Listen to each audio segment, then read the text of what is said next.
AJ Hawk, Super Bowl winning champion, national champion. How are you doing today? Thanks I'm for doing calling. great. Thanks for having me, man. How's your media row week been? Because I know you guys got that special setup over there. We're just kind of over here in the media tables, but how have you been doing? It's been fun. This is my second year basically coming with Pat in the show to do all this. And yeah, we're wrapping up a fun week, I would say.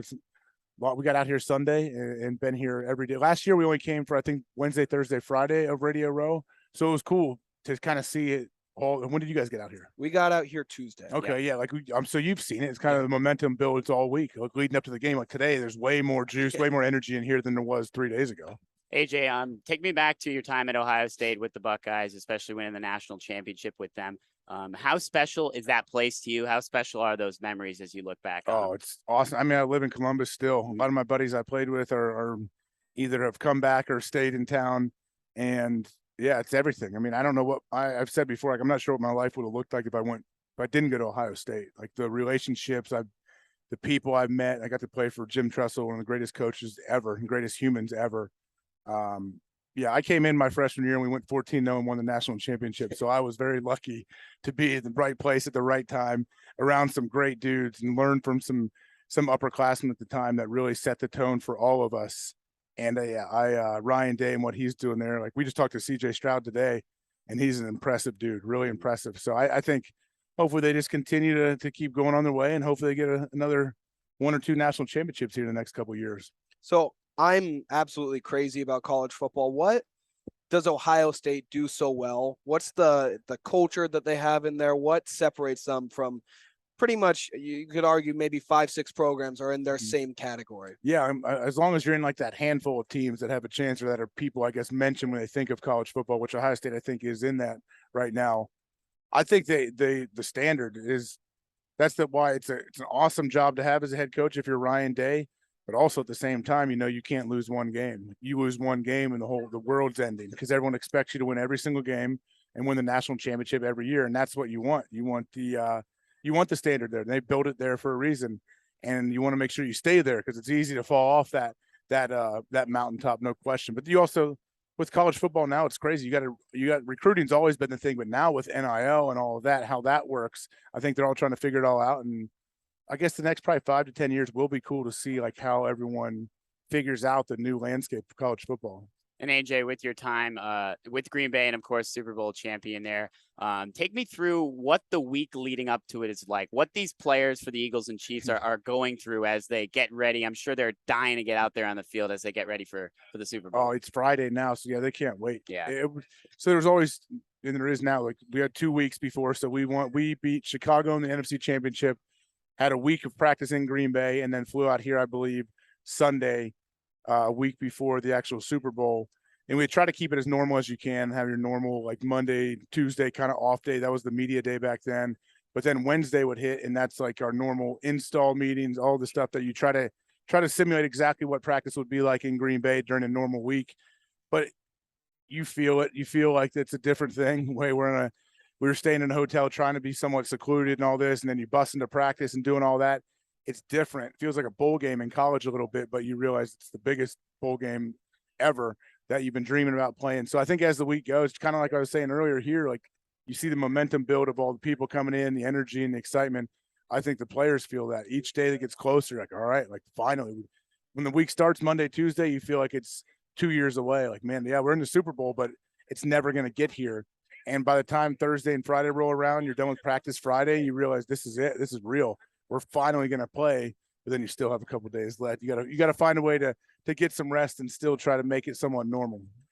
So you've played with so many great players in the NFL. Aaron Rodgers really sticks out. I don't know if you can answer this, but you can maybe give me a couple. Who are your favorite teammates that you've ever played with? Jeez, that's a great question. Aaron from day one. He was drafted 1 year before me, so I got to Green Bay. My first 2 years, Brett Favre was the starting quarterback. Aaron was running the scout team against us, just lighting us up, just torching us, our defense. Aaron, I would always put him up there. I sat by him every day in our team meetings.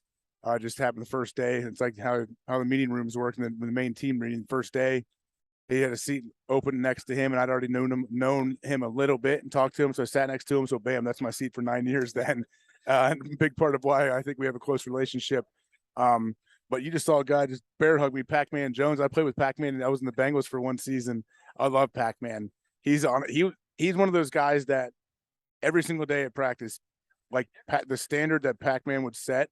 And I'm not just saying it because I saw him. He pops in my head as one of those guys that people may not know that from the outside. Like, he's a guy every day at practice was challenging everybody, challenging receivers, not scared to fight anybody if he feels like, hey, we're not playing as hard as we should. So guys like that, I've been lucky to play with a lot of guys that have a mindset like that where they're never going to let anybody rest and like take even a second to sit there and be like, oh, this is cool. Like, no, you're always working, always getting better. AJ, as a linebacker, what linebackers in this matchup between the Eagles and Chiefs kind of impress you the most, or which guys do you look at as very impressive? What's weird here is a lot of the inside backers for both teams that maybe they don't get talked about as much for the Chiefs and the Eagles, and they both have both teams have studs everywhere you look. All three levels, they really do.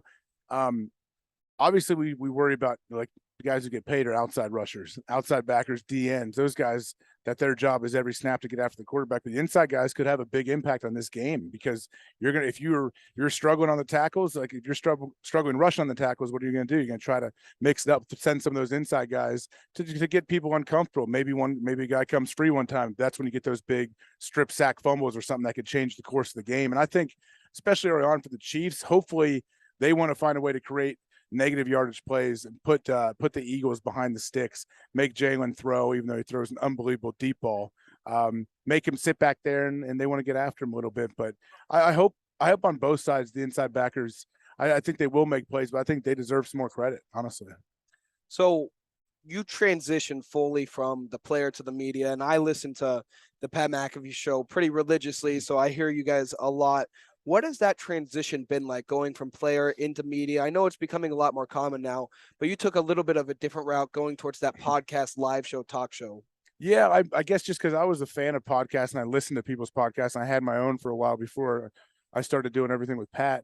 Everything's different now, right? I mean, look at anyone. It's a great time and a great thing. I've heard people say like, "Oh, there's enough podcasts. People don't need to do new ones." No, everyone put it out there. If it's good, I'll listen to it. Like even though there's a billion podcasts out there, I am an avid podcast listener. I'm still searching for good episodes all the time. And there's times when I can't find anything I like, and I have a bunch of shows. I'm like, that's with all that out there. So I think everyone put something out there, and if it's good, people will listen to it and they'll watch it. And I'm a big fan of that. And why not give it a shot? You never know what's going to work. AJ, talk to me about your relationship with Pat, how important it was, and how, obviously lively he is on the air, and how awesome he is. That's him all the time. That's what people ask me a lot. Like, oh, what's Pat like? Exactly what you see. All the time.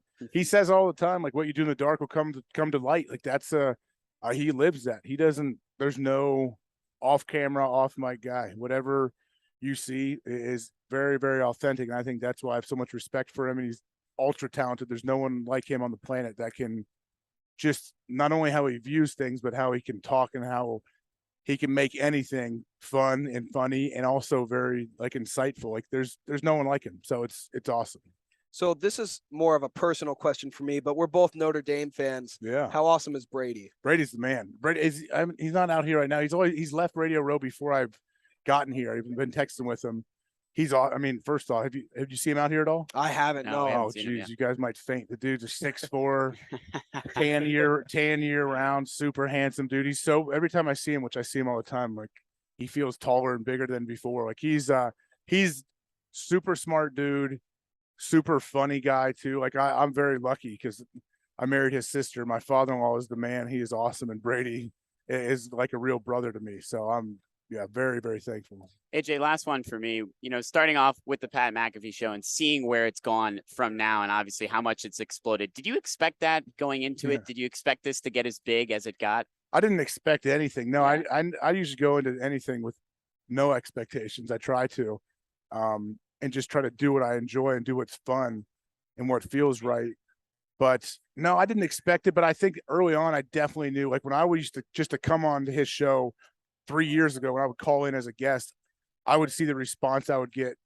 And I'm not huge on online, on social media. I don't see a whole lot. I read things, but I don't really I'm not dialed in like a 21-year-old, like you are probably, like you guys are. I don't pay attention to a whole lot of everything, but the response online and in person I got just from coming on the show with Pat early on years ago, I was like, man, this is weird. This is different, because you could go do like an ESPN show and have not even close to the response that you would get from Pat's fans, because they see it. They're real. They're part of the show. And that's what I think media is now. That's what podcasting and shows have done, where if you listen to a show enough, you watch a show enough, you kind of know those people. If not, they're sociopaths. If they're playing a character, they're playing either they're playing a character or they're a sociopath. If that's not who they are, and you can't play a character for 3.5, 4 hours live stream every single day, 5 days a week. I know I can't. So I think everyone's part of it, and that's what makes it awesome.